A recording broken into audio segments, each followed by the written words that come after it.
Bienvenue dans la chaîne de l'entrepreneur. Si vous êtes nouveau, si vous débutez en entrepreneuriat, vous êtes sur la meilleure chaîne car oui, ici dans cette chaîne, on vous donne ces outils-là qui vous permettront de quitter de zéro pour devenir des héros. Vous vous demandez certainement pourquoi. Quelles sont les raisons qui peuvent vous pousser à rester sur cette chaîne? Nous nous servons justement de ceux-là qui ont réussi pour la majorité, j'ai bien dit, en partant de rien du tout. D'autres à 1000 francs, d'autres 2000 francs, d'autres 4000 francs, d'autres 5000 francs, en partant de rien, comme je l'ai dit tantôt, pour devenir des héros demain. Si vous avez des problématiques, si vous avez des questions, ça c'est la meilleure chaîne. Mais avant de commencer, si vous êtes nouveau et que vous passez par là, n'hésitez pas de vous abonner, d'activer les notifications car oui, sur cette chaîne, on parle de tout ce qui concerne l'entrepreneuriat. Toutes vos questions seront élucidées ici et seulement sur cette chaîne.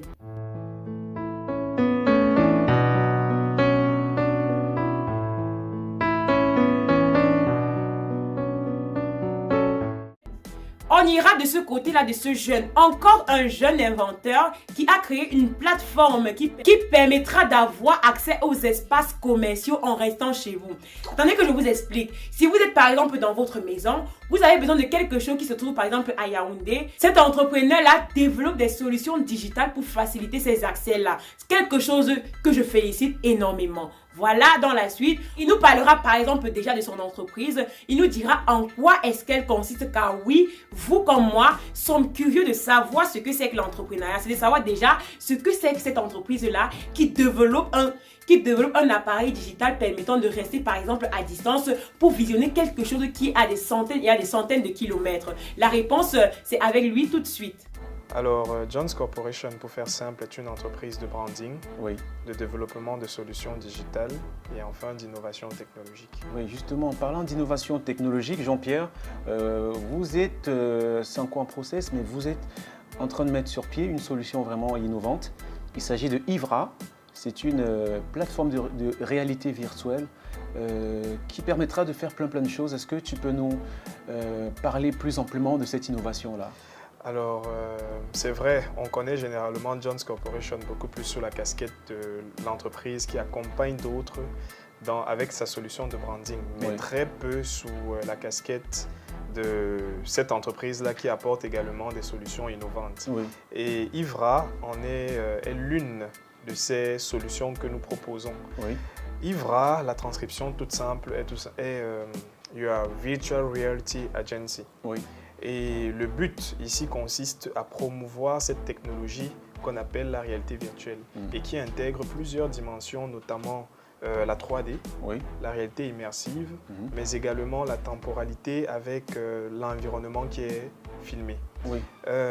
C'est Ici, très technique là, de oui, façon c'est prosaïque, beaucoup plus terre à technique. terre. De manière terre à terre, Mhm.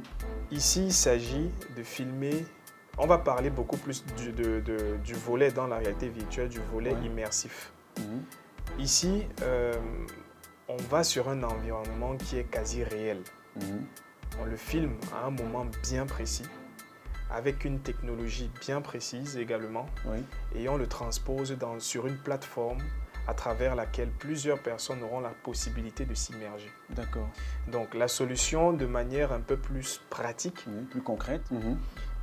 dans les coins, les recoins et également tout ce qui est tout autour, c'est-à-dire que les différentes commodités qui entourent complètement l'infrastructure en elle-même. D'accord, non. Plus concrète, on va voir un peu là en image ce que ça donne, Oui. mais dans une infrastructure par exemple touristique, elle vise à amener l'utilisateur à prendre un peu plus rapidement la décision. Oui. Donc là, on peut un peu voir comment on peut visiter l'infrastructure touristique se trouvant à Bonapriso, celui du divertissement. On le retrouvait beaucoup plus dans les jeux vidéo, dans la cinématographie, l'industrie cinématographique. Mais aujourd'hui, on a essayé de le détourner un peu, ce qu'on appelle un peu du growth hacking, du hacking plutôt. Du hacking, on l'a un peu hacké pour l'appliquer dans d'autres secteurs d'activité, notamment le tourisme, l'immobilier, même la formation et l'éducation.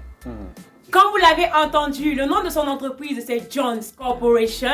Il est à la tête d'une entreprise de digital qui développe cet appareil-là qui vous permettra de ne plus vous déplacer pour avoir de grands services. Maintenant, en quoi consiste le développement des solutions digitales? C'est la question que je me suis posée. Je sais que vous avez hâte d'écouter la réponse. Avec lui tout de suite. Alors, ce qu'il faut dire, c'est que le développement de solutions digitales vise aujourd'hui à faciliter un peu plus l'application du digital dans les divers secteurs d'activité. Mais nous l'avons un peu circonscrit à travers deux éléments, le développement de sites web et d'applications mobiles. Donc, c'est beaucoup plus dans ce sillage-là qu'on se situe, accompagner les différents opérateurs à disposer des outils capables de leur permettre de se déployer également sur le digital un peu plus facilement. Alors, on se rend compte déjà que l'Internet occupe une place énorme. C'est-à-dire que moi, par exemple, à l'heure d'aujourd'hui, je ne peux plus rien faire sans connexion. Pour manger, il me faut me connecter. Pour boire, il faut que vous soyez connecté. Pour avoir besoin d'un service de votre soeur qui est au Canada, il faut que vous soyez connecté. La raison pour laquelle ce jeune entrepreneur vient avec cet outil-là qui nous permettra de ne plus nous forcer dans nos travaux, qui nous permettra de faciliter et de limiter nos dépenses en termes de déplacement. Avec son appareil digital, il est à la tête d'une énorme entreprise. Maintenant, quelle est la place du numérique dans l'essor économique? Car oui, c'est la partie là qui nous intéresse, c'est la partie économie là qui nous intéresse. Quelle est la place du numérique que ce monsieur, par exemple, fabrique dans la société économique actuelle? dans l'essor de l'économie africaine aujourd'hui. Alors, il faut déjà définir un peu ce que c'est. Le numérique aujourd'hui est ce qui regroupe un peu quasiment trois secteurs. Oui. Les télécoms, le web, mais également l'informatique. Et ce qui est bien avec le numérique aujourd'hui, c'est que son application se fait dans plusieurs secteurs d'activité. Donc, que ce soit dans l'agroalimentaire, la cosmétique, bref, dans tous les secteurs d'activité. Alors, la place que le numérique occupe aujourd'hui est quand même une place assez prépondérante. On a vu aujourd'hui comment elle a pu aider pendant la crise. Avec la pandémie actuelle, la pandémie sanitaire actuelle, on a vu aujourd'hui comment le numérique a pu permettre à ce que des enfants qui n'ont pas pu, n'est-ce pas, avoir accès à l'éducation de manière présentielle, ont pu avoir accès, par exemple, au travers de leur téléphone, d'une connexion Internet ou d'un ordinateur, aux différents cours qui devaient être partagés dans une salle de classe. Donc, il ne manquait quasiment à rien. On a vu à quel point aujourd'hui, à travers les différentes plateformes, les différents médias sociaux, des campagnes de sensibilisation sur les mesures barrières qui étaient dictées par l'OMS, mais également par nos différents gouvernements. On a vu à quel point des personnes se sont déployées pour faire la vente en ligne à travers e-commerce. Beaucoup de jeunes vont vers une formation qui ne sera peut-être pas les leurs demain. Aujourd'hui, on se forme pour se former alors que ce ne devrait pas être le cas. Parfois, tu te formes vers un domaine, tu te rends plus tard dans la vie que tu fais dans un autre domaine. Est-ce que Monsieur Jean-Pierre a fait une formation qui cadre exactement avec l'initiative de son entreprise? Mais en réalité, je suis ingénieur en logistique industrielle. À côté de ça, j'ai dû faire une certification en marketing digital. D'accord. Mais il est sans oublier aujourd'hui que l'une des forces justement que le numérique a pu apporter, c'est que nous avons de la connaissance quasiment un peu partout. Donc nous pouvons nous former à travers tous les outils que nous avons à notre disposition. Aujourd'hui, on a des livres que nous pouvons avoir même en PDF qu'on partage dans des groupes. On a YouTube qui peut nous aider à faire en suivant, n'est-ce pas, des tutoriels sur des formations assez spécifiques. On a même des applications de formation qui sont aujourd'hui disponibles.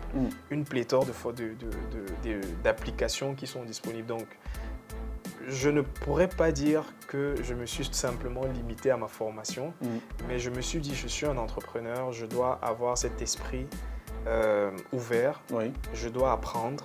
Si j'ai envie d'entreprendre plus tard, je dois apprendre, comprendre et après entreprendre. Aucune entreprise ne s'est construite sans avoir des difficultés. Aucune entreprise ne s'est faite sans quitter de quelque chose d'assez péjoratif. Raison pour laquelle, dans la suite, notre jeune entrepreneur nous donnera les difficultés qu'il a eu à rencontrer dans son domaine. Dans un premier temps, si on veut parler du plan positif, c'est que en se lançant, on avait identifié un réel de réelles opportunités. On a identifié de réels problèmes. Donc on s'est dit, pourquoi ne pas apporter des solutions pour pallier à ces problèmes. C'est d'ailleurs la raison pour laquelle on a d'abord proposé des solutions de branding. Parce qu'on a compris que l'environnement actuel est un environnement bondé d'informations et également de compétition. Donc pour se démarquer, il fallait apporter quelque chose de nouveau, une touche nouvelle. Et le branding vient apporter cela. D'accord. Parce que derrière le branding, c'est un concept aujourd'hui qui vise à développer une logique marketing et de publicité et de mettre dans l'esprit du consommateur une marque bien précise. D'accord. Donc, si on peut observer dans notre écosystème combien d'entreprises aujourd'hui peuvent se définir, peuvent affirmer le fait qu'elles ont des marques qui sont complètement constantes dans l'esprit des consommateurs et que leur marque en elle-même parle pour elles, sans toutefois qu'elles aient à faire de la publicité. Donc, au vu de ça, on s'est donc dit pourquoi ne pas y aller, pourquoi ne pas foncer, pourquoi ne pas apporter notre touche à cet édifice pour permettre à ce que nous également, à côté, nous puissions recueillir déjà ces personnes-là qui sont dans le besoin. Donc, au fil du temps, on a pu quand même avoir des retours qui sont assez positifs. On a des personnes qui payent pour avoir nos services et on a des résultats. C'est vraiment le bon côté. Mais le mauvais côté aujourd'hui, c'est qu'on est toujours en train de sensibiliser et d'autres ne sont pas systématiquement prêts à comprendre ce que c'est. Vous voyez par quoi il est passé pour avoir son entreprise, vous voyez les difficultés qu'il a traversées, vous voyez le bienfait qu'il a aujourd'hui. On aimerait maintenant savoir, comme toute autre entreprise, quel est le nombre d'employés que ce monsieur a. Employé hier, patron aujourd'hui. Vous bossez avec combien de personnes environ aujourd'hui, Jones Corporation? Aujourd'hui, nous sommes environ une quinzaine. Oui. À 15 employés? Oui, une quinzaine. Waouh! Et au fil du temps, nous sommes en train de déployer un peu plus. Et c'est vrai, avec la pandémie, on ne s'est pas déployer comme nous le souhaitions. Parce que nous n'avions pas en tête d'avoir une pandémie qui devait arriver et dévaster complètement nos différents plans. Mais hier, employé, aujourd'hui... patron. Est-ce que c'est facile d'être patron en Afrique? Quelles sont les difficultés du patron que vous êtes? Je vais dire, la première difficulté est le fait d'être jeune. Ah ouais. Le conflit générationnel est toujours existant. Oui. Mais à force de proposer justement de la valeur ajoutée, ça nous permet quand même de... Nous sommes capables. Oui. Hier, c'est-à-dire qu'il y a des clients qui vous regardent de haut Je vais dire que oui, ça arrive. Oui, ça arrive. Mais aujourd'hui, grâce à la... Je ne veux pas appeler systématiquement de la propagande, mais grâce aux différents passages dans les médias, tels que MCB Business, TV et bien d'autres encore, on a pu quand même gagner en ouvrir un certain nombre de portes, de prouver à ceux-là qui ne croient pas en nous. Arrivé au thème de notre émission, on se rend bien évidemment compte que ce Jean-Pierre Banga est un entrepreneur qui a pris une initiative que personne n'imaginait. Aujourd'hui, il est un jeune patron avec plusieurs employés. Il est certainement quitté comme vous de rien du tout pour avoir son entreprise aujourd'hui. Comme je le dis toujours, ce n'est pas impossible pour vous, ce n'est pas impossible pour moi également de quitter de rien pour devenir des héros. Il suffit juste d'y croire, il suffit juste d'avoir la passion, d'avoir la conviction, d'avoir des objectifs à court, à moyen et à long terme et vous arriverez à quelque chose de bien. Voilà, c'était tout pour aujourd'hui. Si vous êtes nouveau et que vous passez par là, n'hésitez pas de vous abonner, d'activer les notifications car oui, ici, vous aurez tous les outils qui concernent l'entrepreneur. Voilà, à bientôt.